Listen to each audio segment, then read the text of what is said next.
So this morning we are going to learn about fracture healing. How does a fracture heal?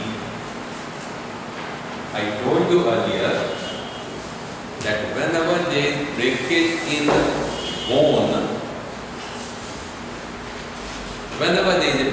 bone, and as it happens in all other tissue,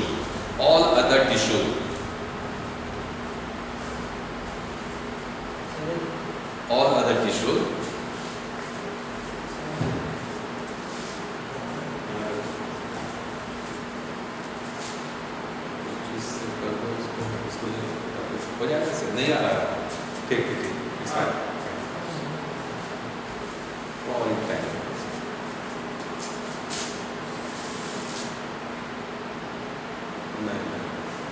नीचे ही रखो थोड़ा और दिन,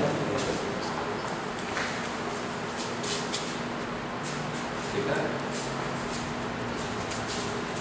It's visible also. So as it happens in every tissue, what happens?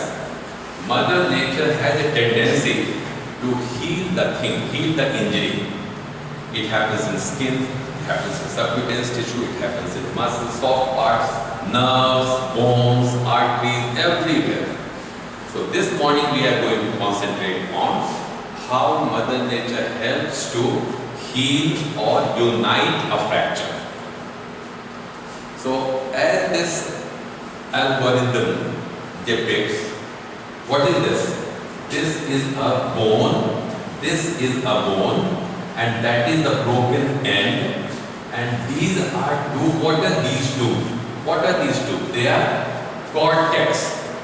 This is a bony healing in case of a long tubular bone. We all know that every long bone is long tubular bone.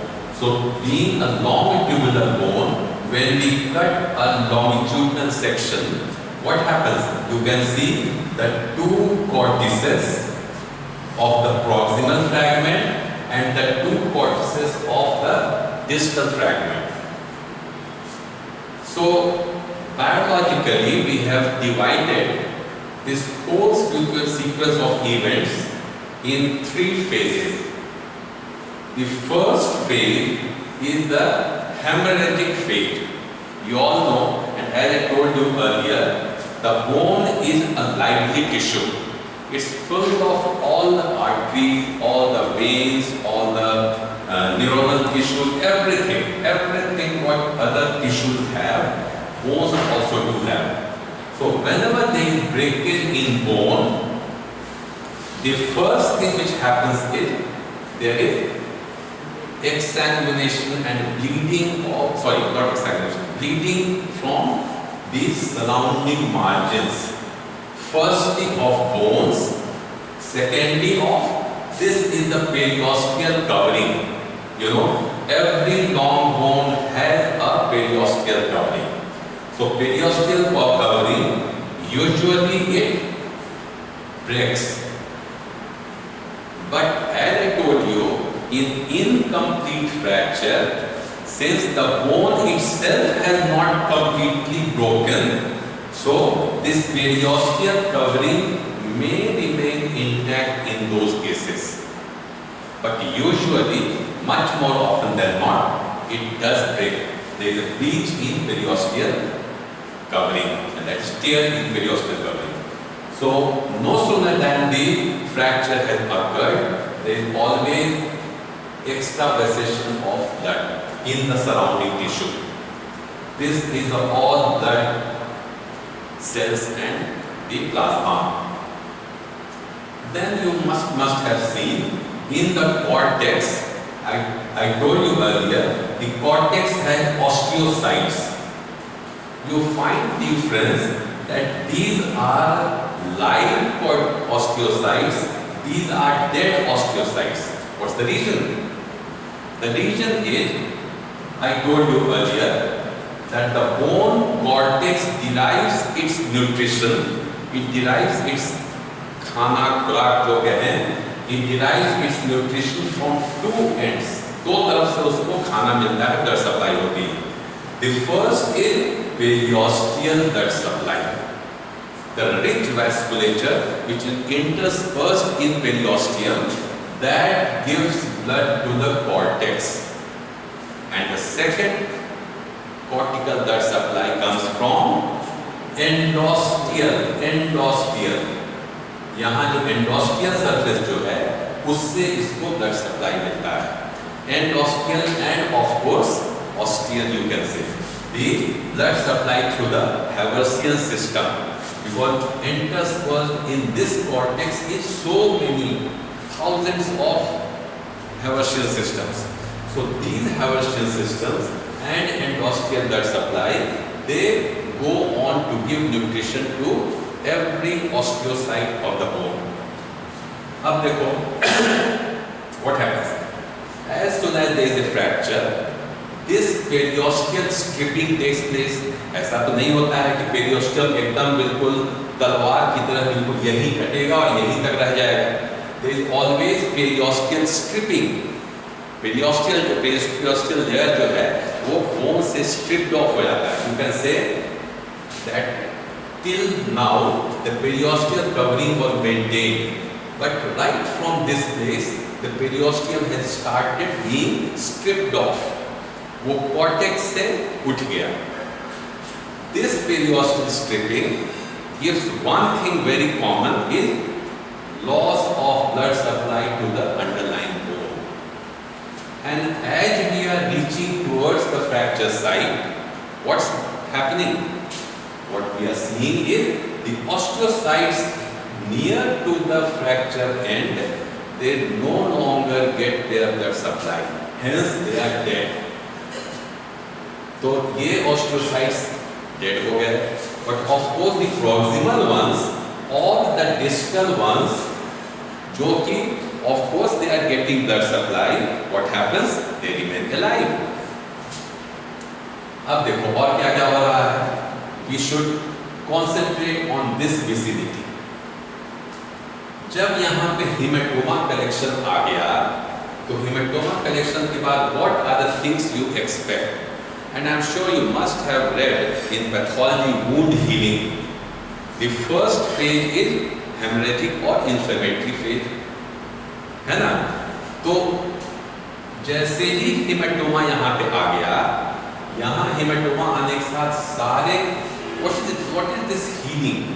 Healing is nothing else but reaction of body to injury. तो body की fracture, bone की fracture हुई, जैसे ही fracture हुआ यहाँ blood supply, यहाँ blood clot आकर जमा होना शुरू हुआ, और जैसे ही ब्लड क्लॉट यहाँ हुआ, then all the cells, fibrin clots, everything starts accumulating in this vicinity. So the first thing I want to drive home in your brain is, in your mind is, that the first step is very, very essential.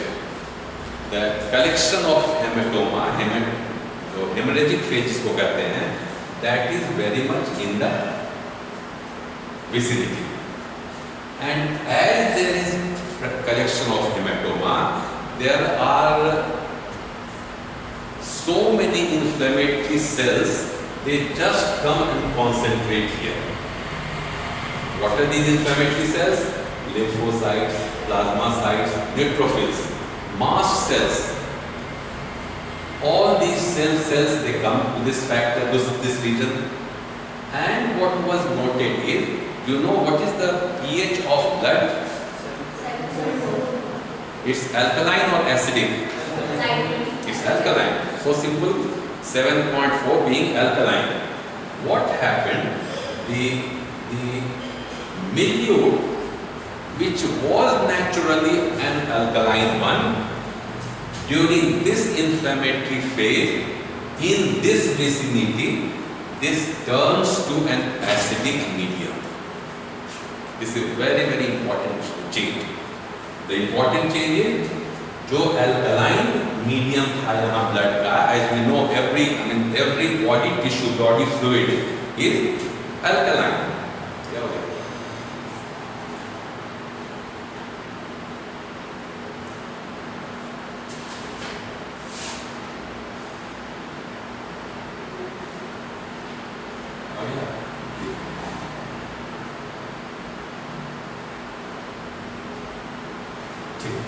So what are the changes I am narrating it? First of all, there is hemorrhage. Hemorrhage के साथ वहाँ inflammatory exudate जो तुमने पढ़ा है, all those cells they start accumulating, along with lymphocytes, plasmacytes, neutrophils, mast cells, and edema. There is in all the factors of inflammatory reaction. They take this here, and moreover there is alkaline tide. The pH locally changes from being alkaline to acidic.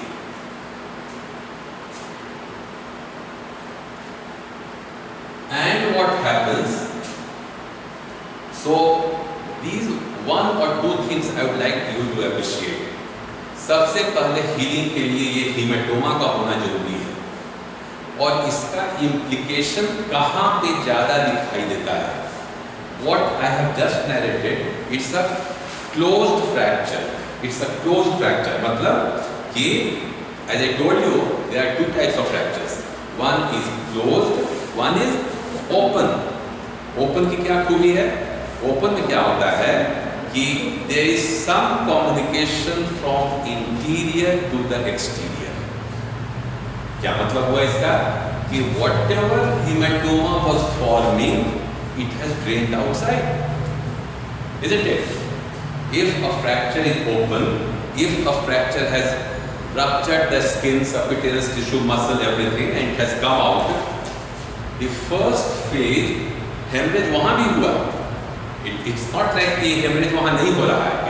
It's taking place.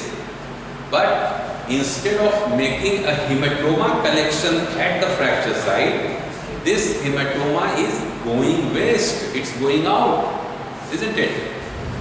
What I want to drive home this morning is this hematoma is the key factor of union. So जैसे ही कोई open case हमारे पास आता है तो हमें सबसे पहले ये चीज ध्यान आ जाती है कि this is a case which is going to create problem.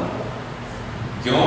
क्योंकि हेमाटोमा फेज जो इसका जो सबसे इंपॉर्टेंट चीज था, and this hematoma phase as I told you because of so many things, cellular elements being thrown in the vicinity, humoral elements being thrown in the vicinity, and which I will come after some time. Growth factors. There are a variety of growth factors which are thrown in this vicinity.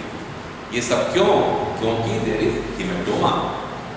और जब एक open case में this hematoma is being drained, बाहर चला जा रहा है, then it's something to our disadvantage, isn't it? So this is just to drive home the idea that open fractures, they show they have an inherent property of showing having difficulty in union. Clear? इतनी बात clear हो गई? So with this we go on to, and this phase, also I must tell, these are the phases which go for a longer time. कितना दिन? जो हमने बताया था, किसी में 6 weeks, किसी में 3 months, किसी में ज़्यादा, कम ज़्यादा, it has a range. So this first event of this phase, this lasts for roughly 0 to 24 hours.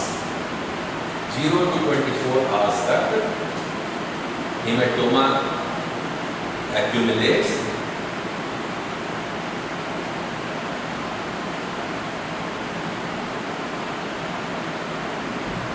Now this is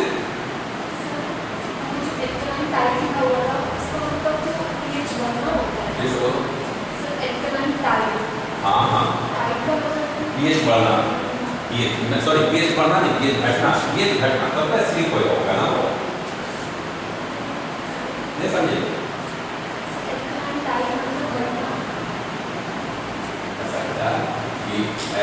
जब अल्कलाइन से एसिडिक होगा तो क्या होगा? pH will go down,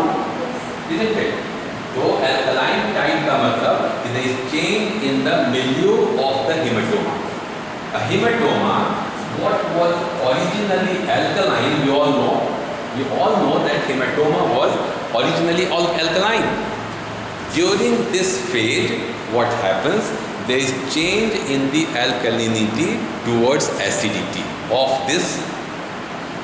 ठीक है? It's not that, don't misunderstand by alkaline tide that it becomes more alkaline. No. 7.4 से 7.5 हो जाता है. No, not like that. I won't be able to tell you that whether it goes below 7, I am not sure. But by acidity, I mean to say, even if from 7.4 it has become 7.2, it means it has become more acidic, isn't it? So this is all I wanted to tell, that there is shift from pH value of this localized hematoma only. और जैसे जैसे हम लोग देखेंगे, मैं बाद में बताऊंगा कि जैसे जैसे हम फ्रैक्चर हीलिंग जो है वो होता जाएगा, in the second or third or fourth week, again from acidity, the milieu of this fracture will be back to alkaline, same 7.4. Could you appreciate it?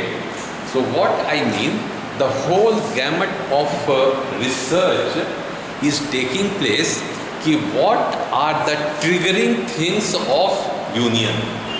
क्यों ऐसा होता है कि एक पैर में फ्रैक्चर हुआ, that unites, और वही व्यक्ति वही आदमी दूसरे पैर में यूनाइट नहीं होता है.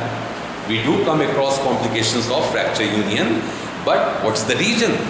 And there is immense amount of research going on in basic sciences, and the whole plethora of thing is people are likely to pinpoint कि what are the things which are really triggering of the next cascade. The whole thing of fracture union, it's a cascade. Cascade किसको कहते हैं?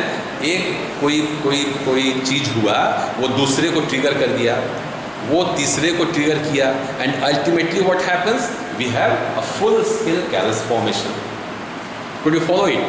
So the whole cascade of events, the triggering mechanism people want to know, and one of the area which has been given maximum impetus is these growth factors, जो मैं बताऊंगा आगे कि what are the growth factors, and these growth factors are in fact from the same cells. जो cells of vicinity में है, just for mentioning sake I think I should show it to you right now.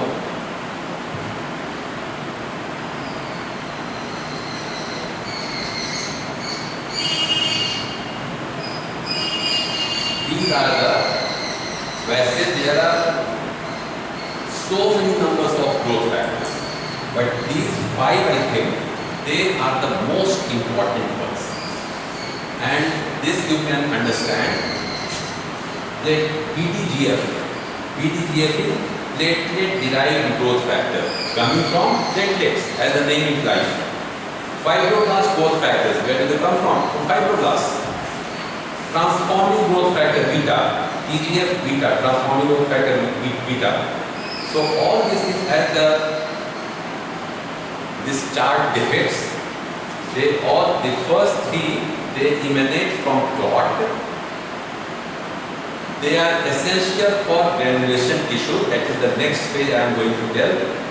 Then they are essential in cartilage formation. They are essential in osteoblast formation. And as I told you in my first class, what types of osteogenesis we have known? We have known 2 types of osteogenesis. The first is intramembranous. Intramembranous में क्या होगा कि जैसे ही mesenchymal tissue जो fibroblast में तुमने देखा पहले, अब कम टू फर्स्ट वन, ये देख लिया, ये वाला, ये तो इसमें आ जाएगा. Now I am coming to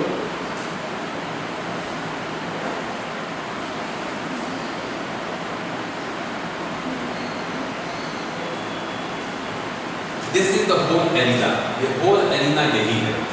In this arena, all the mediators of inflammatory response they congregate, and they start throwing in these growth factors which I just mentioned, 5 of them, but I think 25-30 को हम लोगों ने पढ़ा. So there are so many, a number of them, and still in the process. So these things, they come up and they are nothing but triggering the next event. And what is the next event now? After this hematoma formation, there is granulation formation. The stage of granulation. And granulation, again, as I told you, what happens in granulation? All the inflammatory cells, they start coming and doing their job. And what is the job? The fibroblasts, they go on to form collagenous tissue. The angioblasts, they go on to make vascular tissue. Because mind you, one thing more, in the vicinity where the only nutrition is coming from this hematoma, और ये कोई हमेशा तो nutrition उसमें रहेगा नहीं. So the first thing to unite these fractures or to carry on this healing is there must be neoangiogenesis. What is neoangiogenesis? From surrounding area, there will be fresh angio tissues, vascular tissues. They will be forming in the surrounding area. यहाँ, हर जगह. And what is the importance of these new vascular tissue? They will be pulling in blood from vicinity and putting blood to this area, because blood is very, very essential for healing process to take place. So the first thing in granulation phase is there is onset of neoangiogenesis. New vasculatures, they are formed and they start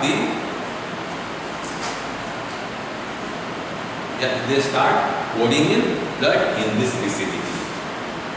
And once this new vascular channels, they start coming up, then what happens? Now this is the area of importance. So now I go on to second phase. अब इस second phase में क्या देखते हो? See here. I told you that the cambium layer of periosteum is एकदम solid हो, osteogenic होता है. और ये osteogenesis इसका जैसे ही इसमें stripping होगी, as soon as there is stripping of periosteum, it will start laying down bone. एकदम ये प्रॉपर्टी है पेरियोस्टियम का कि पेरियोस्टियम जब तक इंटैक्ट है, यहाँ का पेरियोस्टियम जो है वो धीरे धीरे बोन बनाएगा और बोन उससे एक पोजिशनल बोन, इसके बोन के थिकनेस को बढ़ाने के लिए वो बच्चों में ज़्यादा होता है. एक स्थिति के बाद बड़ों में नहीं होता है, थिकनेस नहीं बढ़ता है. But as soon as there is stripping of periosteum from the cortex, this area becomes the site of maximum activity, and here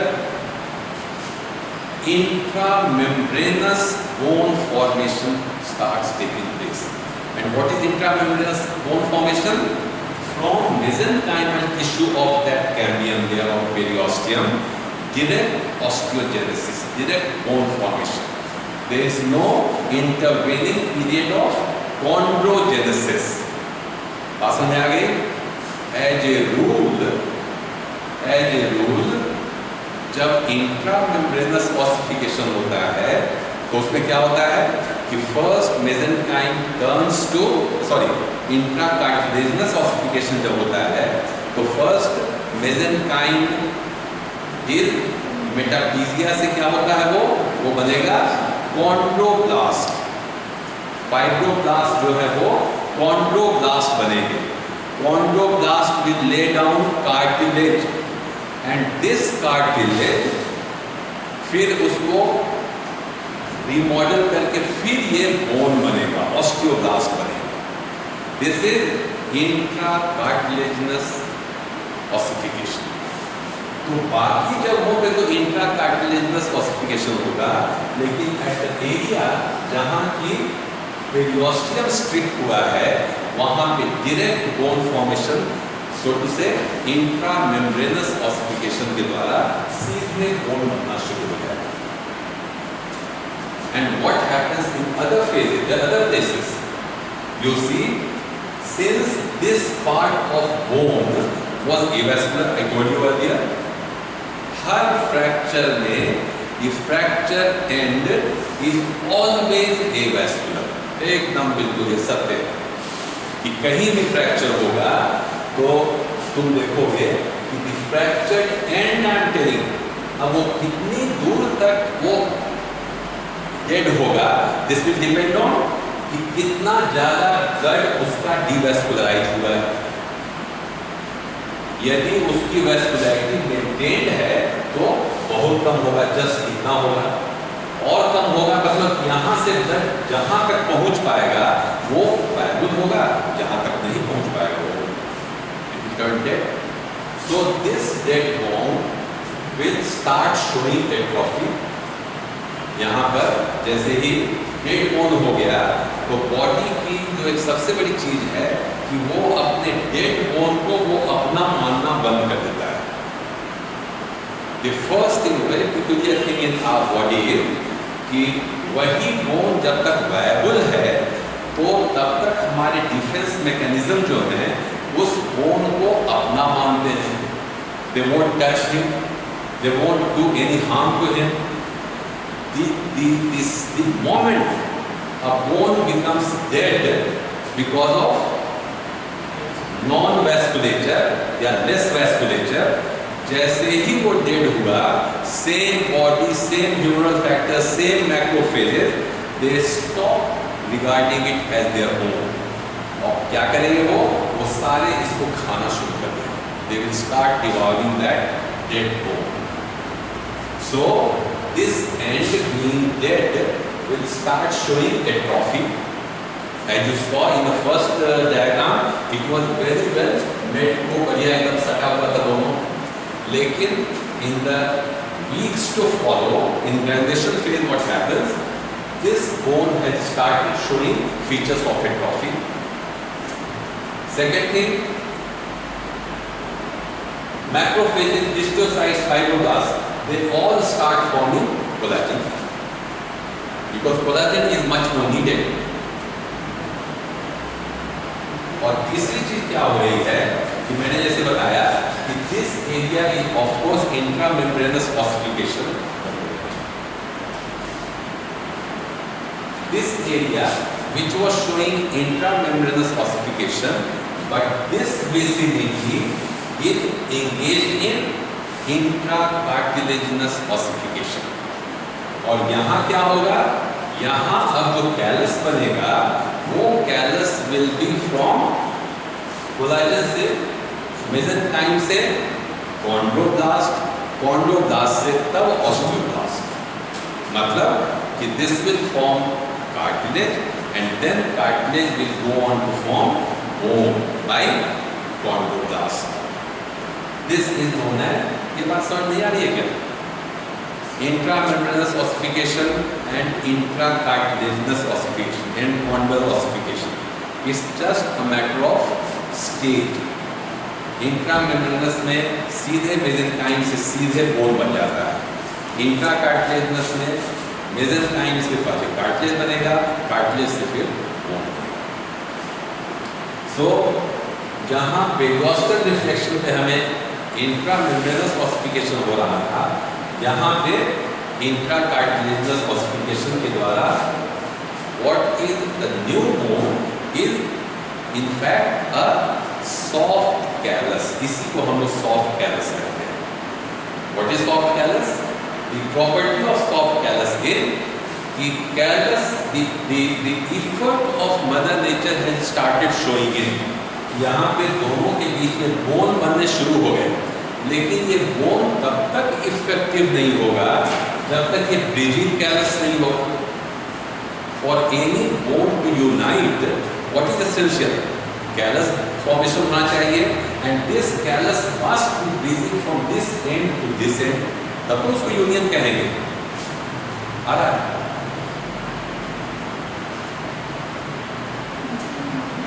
so a bridging callus जब तक नहीं बनेगा तब तक ये सॉफ्ट कैलस कहलाएगा।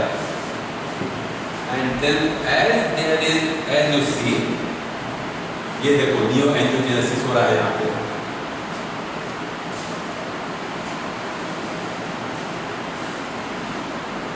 This is revascularization of the callus masses. All these new vessels are forming. And one thing, ये ऐसा नहीं होता है कि ये प्रोसेस जो है एकदम आज 20 दिन हुआ, 20 दिन के बाद 21वां दिन से वो शुरू हुआ, नहीं, ये सारी चीजें साइमल्टेनियसली होती जाती हैं, सब साथ साथ होती जाती हैं। But definitely it has a pattern. Pattern क्या है? First there will be hematoma, second granulation tissue, third soft callus. और जब सॉफ्ट कैलस बन जाएगा तो हमने एक बार बताया था तुम लोगों को कि a new bone is always woven bone. Woven bone का मतलब क्या होता है कि उसका जो पैटर्न है it's not according to stresses. Bone का काम क्या है? बोन का काम है कि हमारे वेट को ट्रांसमिट करे। तो वेट ट्रांसमिशन के लिए the laminar pattern is essential। laminar pattern क्या हुआ कि तो कोलाजन जो है बोन का वो लंबाई में ऐसे हो ताकि हमारे बॉडी वेट को ट्रांसमिट कर सके। In woven bone, that is new bone, what happens? The laminar arrangement is lacking। मतलब कि interwoven, वो कहीं इधर बना हुआ है, कहीं ऐसे बना हुआ है, इधर बना हुआ है। This is the first phase of osteogenesis। First phase में क्या है कि the bone form is woven bone, new bone, और as per the stresses, this new bone forms go on to form laminar bone, and laminar bone is the bone which we have known। तो first stage क्या हुआ? Stage of hematoma, granuloma, then ossification by intramembranous and endochondral, and the third is the soft bone consolidates। और consolidation में क्या होता है कि we get a thick, strong and bridging bone callus। Bridging जब तक नहीं होगा तब तक उस फ्रैक्चर को हम यूनाइटेड नहीं कहेंगे। So as soon as you get a united bone, that must be, that has to be in form of a bridging callus। दोनों के तरफ से ब्रिज बनते बनते जुड़ जाना चाहिए callus का। The cuff of callus must be surrounding the fracture site, और जैसे ही वो सराउंडिंग हो गया we call it a fracture union। अब यहाँ पे देखो, जब फ्रैक्चर यूनियन हो गया सराउंडिंग कैलस से, what happens to this area?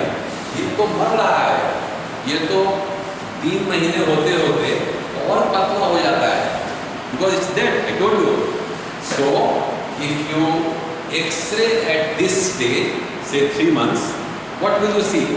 You will see that there is beautiful surrounding callus, but the fracture end which used to be earlier is still ununited।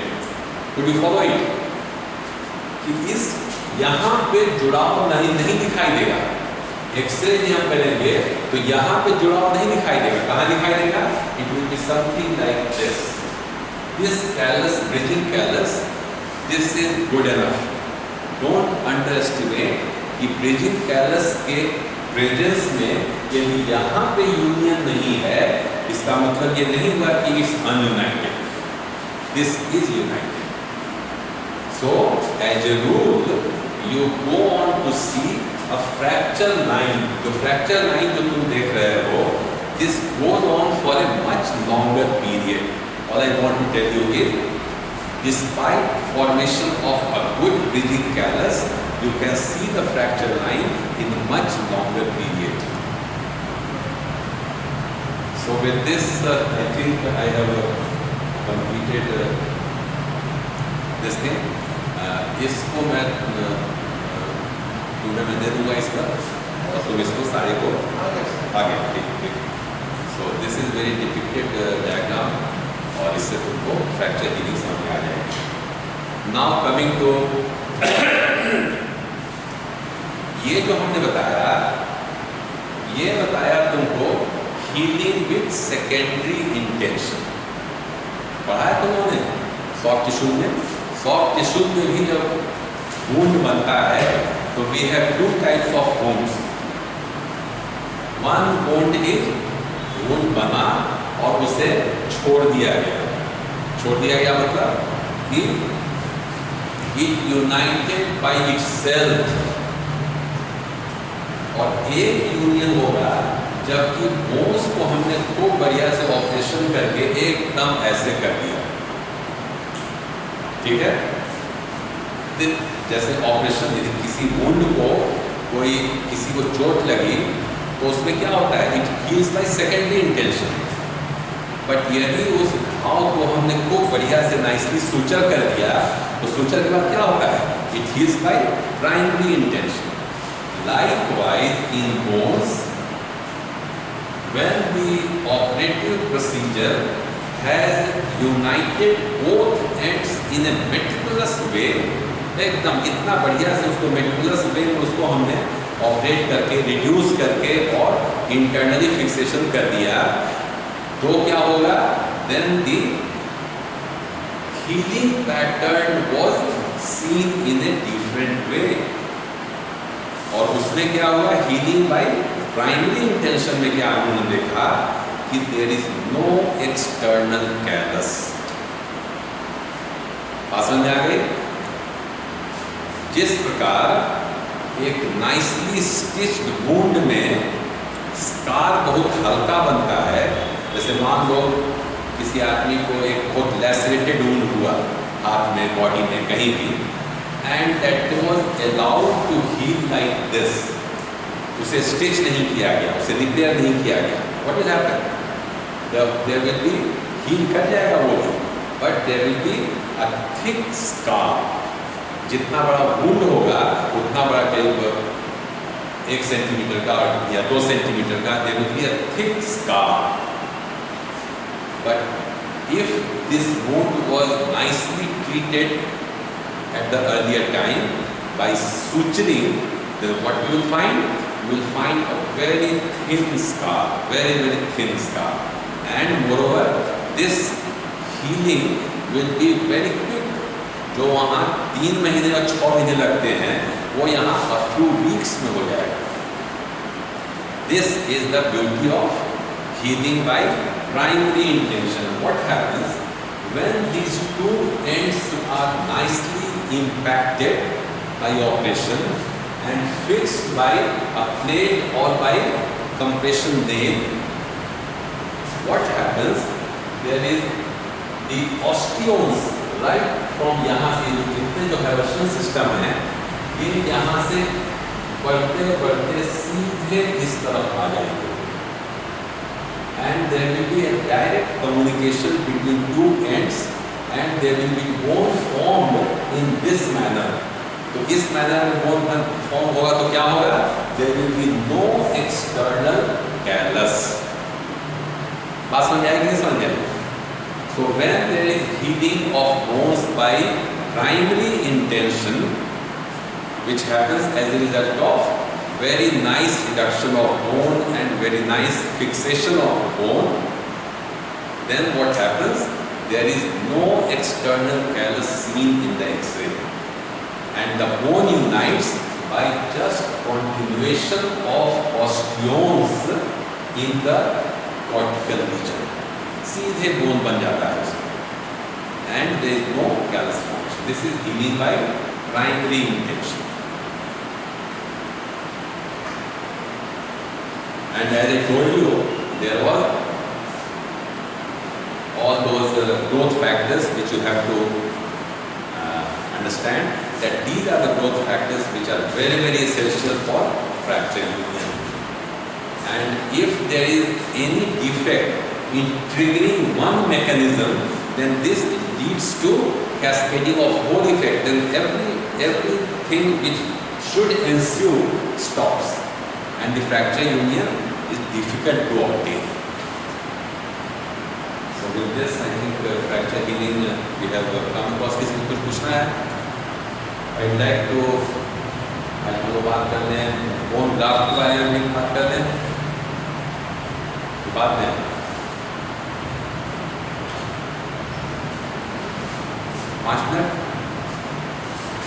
5 minute में bone graft. What is bone graft?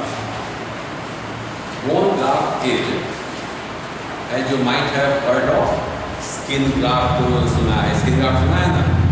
Skin graft में कहीं पे यदि बड़ा सा wound है तो कहीं दूसरी जगह से skin निकाल करके वहाँ डाल देते हैं. और ग्राफ्टिंग कहाँ सुना है?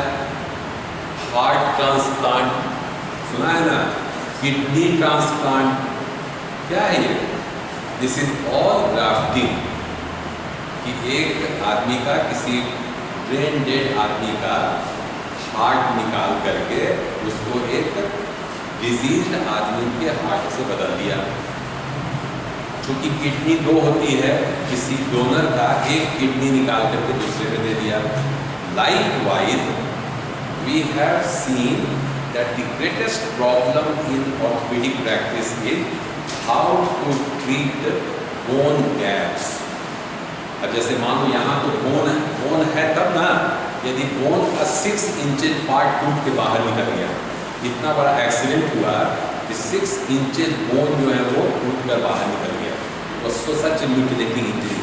What will happen? Either I am going to agree with the 6 inches short limb, or I am to do something जिससे कि वो 6 इंच और 8 इंच में नया बोन बन जाए. मेरी बात समझ आ रही है कि समझ आ रही है? Here comes the importance of bone grafting. And bone grafting, as I told you, bone grafting is of 3 types. The first is homograft. होमोग्राफ्ट मतलब कि आदमी का बोन आदमी में. ठीक. इसमें the problem is of antigenicity, लेकिन कम से कम स्पीसीज सेम है. माँ का बोन या और किसी का भी बोन कैन बी यूज्ड जिसमें होमोग्राफ्ट है, लेकिन the prime problem is of antigenicity. The second is autographed. मेरे ही कुछ एरियाज हैं जहाँ की खूब ऑस्टियोजेनिक पोटेंशियल है, and I told you earlier that this osteogenic potential is much more seen in cancerous area of the bone. And 2 or 3 places where we can take out bone is, number 1, anterior iliac spine, posterior iliac spine, upper end of the tibia. These are the places we have enough of cancerous bone which we can remove from these places and go on to implant somewhere else in hope that this graft will go on forming new bone at that site. The 3 prerequisites of bone graft are: the first is osteoconductive principle. What is osteoconductive principle?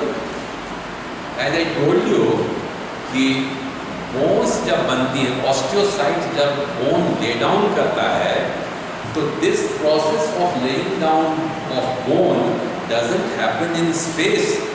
उसके लिए कोई scaffold चाहिए, कोई चीज चाहिए ना. Anything which happens naturally there has to be some scaffold. उसके ऊपर बोन बनता है. The new bone is never formed in space. मेरी बात समझ आ रही है? So this the whole gamut of bone grafting requires 3 types of principles. The first is osteoconductive principle.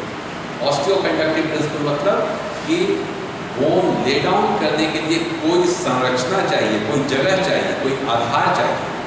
उस आधार पर ही ऑस्टियोसाइट जब रहेंगे, then they will form the new bone.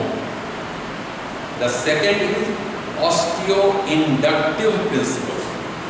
Osteo inductive principle क्या है कि ऑस्टियोसाइट्स या ऑस्टियोब्लास्ट जो न्यू बोन फॉर्म करते हैं वो on demand new bone form करते हैं, ऑन डिमांड, जहां जरूरत है तब। And these osteo inductive principles are BMP, bone morphogenetic protein. There are several types of BMP. मसलन ये कि यदि हमने कहीं बोन ग्राफ्ट डाला और इस BMP को यदि हमने उस पर डाल दिया, इस chemical protein as a told you, bone morphogenetic protein, इस टाइप ऑफ प्रोटीन, यदि इसे भी हम उसमें डाल देंगे, व्हाट विल हैपन? एकदम श्योर शॉर्ट इसमें बोन बन जाएगा। And the third of course is the very essential part, that is osteogenic principle. Osteogenic principle क्या है? The same osteoblast and osteocytes. ठीक है। अब देखो, जैसे ही हमने ऑटोग्राफ्ट को डाला, हमारे अपने बोन को ही दूसरी जगह डाला, तो क्या होगा? आई टोल्ड यू कि जैसे ही हमने अपने बोन को निकाला, वो बोन डेड हो गया। जैसे ही निकाला उसको ब्लड से, ब्लड सप्लाई उसकी खत्म हुई, इट बिकेम डेड। अब जैसे हमने बताया पहले कि कोई भी बोन जैसे ही उसे हम लोग काट के या किसी भी रूप में अलग करते हैं, it becomes dead. So but it's your own bone. और चूंकि ये कैंसरस बोन है, cancerous bone has one good property, that it has immense surfaces as opposed to cortical bone. यदि मान लो हम इतना बड़ा एक कैंसरस बोन का टुकड़ा कहीं डालते हैं, तो उसके सरफेसेस क्या हैं? इमेंस सरफेसेस, बहुत सारे सरफेसेस हैं उसमें। क्यों? It's like honeycomb. मधुमक्खी का छत्ता देखा है ना? मधुमक्खी के छत्ते को यदि 1 इंच छत्ते को काटो तो सरफेसेस कितने हैं उसमें? इमेंस। अंदर जाओ, इधर से जाओ, उधर से जाओ, सरफेसेस बहुत हैं। उससे क्या फायदा होगा कि द सराउंडिंग इन्फ्लेमेटरी रिस्पॉन्स से देयर विल बी एंजियोजेनेसिस की जो प्रक्रिया हमने बताई थी, वो एंजियोजेनेसिस की प्रक्रिया उसमें तुरंत हो जाएगी, इज़न्ट इट? लेकिन वही एक कॉर्टिकल बोन, चॉप जैसी चीज को अंदर डालो तो it has a very limited surface, और उस सरफेस पे जो नियो एंजियोजेनेसिस, जो नई ब्लड वेसल्स जो बनेगी, it will have difficulty in penetrating it, because cancerous bone is very soft, cortical bone is very hard. तो हार्ड बोन को यदि हम कहीं ग्राफ्ट के रूप में यूज करेंगे तो चांसेस ऑफ फेलियर कम है कि ज़्यादा है? बहुत ज़्यादा है, बहुत ज़्यादा है। So much so I tell you कि उसके टेकअप का चांस बहुत कम है। But as oppose to this cortical bone, if I have put in cancerous bone, it has immense chances of taking up. क्यों? क्योंकि उसमें सरफेसेस इतने ज़्यादा हैं कि उसको तुरंत वैस्कुलेचर जो है वो ब्लड सप्लाई हर जगह से मिलना शुरू हो जाता है, नंबर 1। नंबर 2, स्कैफोल्ड, जितने एरियाज हैं, क्रीपिंग एरियाज हैं, उसके ब्रांचेज हैं उस हनीकॉम्ब के, उन सारे एरियाज में ऑस्टियोसाइट्स बैठे हुए हैं। उसको जैसे ही खाना मिलना शुरू हुआ, वो तुरंत बोन डे डाउन शुरू कर देगा, because it's already having all other principles. उसमें बोन के साथ, क्योंकि नेचुरल बोन के साथ BMP भी आ गया, स्कैफोल्ड भी आ गया। Is it clear to you? So the 3 principles of bone are applying there, and a cancerous graft is much easier to take up. इसके अपोजिट यदि हम होमोग्राफ्ट लें तो उसमें चांसेस क्या है? उसमें एंटीजेनिसिटी का चांस है, because no 2 individuals are having same antigenicity. तो किसी भी आदमी का यदि हम बोन लें तो उसको एंटीजेनिसिटी का प्रॉब्लम है। Now as we have advanced, we came to know that this antigenicity is embedded in the inorganic part of the bone. और inorganic part of the bone क्या है? कैल्शियम फॉस्फेट, है ना, बताया था उसने। तो कैल्शियम फॉस्फेट को यदि हम डीकैल्सिफाई कर दें बोन को, that becomes less antigenicity। बात समझ आएगी नहीं समझ में आएगी? The antigenic protein of bone is embedded in inorganic part of bone। और यदि इनऑर्गेनिक पार्ट को हमने डीकैल्सिफाई कर दिया, कैसे डीकैल्सिफाई करेंगे बोन को? सिंपली बोन को हम 0.9 NaHCl में डाल देंगे, 0.9 NaHCl में डाल देंगे, तो that the inorganic part, the calcium phosphate part will dissolve. और जैसे ही वो पार्ट बोन से अलग होगा, द decalcified bone matrix, हमने बताया था bone is equal to matrix plus calcium, बताया था ना, bone is equal to matrix plus calcium and matrix is equal to osteoid plus cells, osteocytes, बताया था ना उसने। तो bone से जैसे ही हमने कैल्शियम डीकैल्सिफाई कर दिया, उसकी एंटीजेनिसिटी भी चली गई and it's having all the things but no osteocyte, osteocyte नहीं है उसमें। तो this is one way to bone graft from homo, मतलब same species, आदमी का बोन आदमी में, किसी एक आदमी का दूसरे आदमी। Now third is जीनोग्राफ्ट, जानवर की हड्डी का ग्राफ्ट हमारे में क्या है उसमें? उसमें again by a tremendous process of freeze drying we completely kill the antigenicity of animal bone, and this is the place जहाँ bone banks काम आते हैं। What do these bone banks do? They completely eliminate the antigenicity of animal bone and they prepare it under suitable conditions in different shapes। और हमारे पास एकदम readymade company made एक bone आ गया, of course from a animal bone, but this is having no antigenicity, so this will be acceptable should I throw some amount of BNP। क्योंकि उसमें ऑस्टियोजेनिसिटी कम है, तो हमने क्या किया कि उसमें थोड़ा BNP डाल दिया। So all these avenues are there। मैं तुमको केवल कल्पना की उस उड़ान पे ले जाना चाह रहा हूँ जहाँ कि तुम्हें मालूम हो, जैसे ऑटोग्राफ में सारे गुण हैं, लेकिन हमारे ऑटोग्राफ यदि हमें 6 इंच 18 इंच का ग्राफ का जरूरत हो, मैं कहाँ से पाऊँगा? ये बात समझ आएगी नहीं समझ आएगी? So an autograph, cancerous autograph is the best, इसमें कहीं कोई कंफ्यूजन नहीं है। But as per demands situations ऐसे ऑर्थोपेडिक्स में पैदा होते हैं जहाँ की हमें अपने किथ एंड किन होमोग्राफ की जरूरत पड़ सकती है और हमें जानवरों के बोन की जरूरत पड़ सकती है। जानवरों के बोन की खूबी क्या है? That you can get ample, थोक के भाव में मिल सकता है, that you can get in the shape which you want, जिस शेप में तुमको यदि वर्टिब्रा का है तो वर्टिब्रा के शेप में तुमको मिल सकता है, फीमर के शेप में फीमर के शेप में मिल सकता है, टीबिया के शेप में, मेटाकार्पस के शेप में, जैसी तुम्हारी डिमांड हो उस तरह के शेप में वो बोन तुमको मिल सकता है। And to enhance its osteogenic potentials, उसमें तो ऑस्टियोसाइट्स नहीं है, हम जान रहे हैं कि ऑस्टियोसाइट्स उसमें नहीं है, उन ऑस्टियोसाइट्स के पोटेंशियल्स को इनहांस करने के लिए हम उसमें BNP डाल देते हैं। Of course this BNP is very very costly material, but now it's coming in the market. मैं सोचता हूँ कि bye the time you also become orthopaedic surgeon, है तुम कोई ऑर्थोपेडिक सर्जन बनना चाहता है कि चाहता है?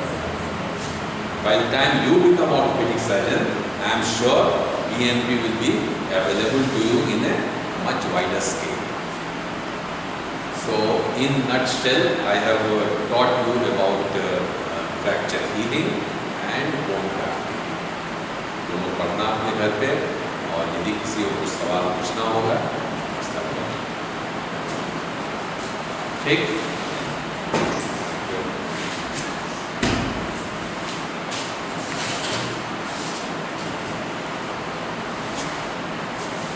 संजय बुला दो, बॉक्स ऐसे करेगा ये।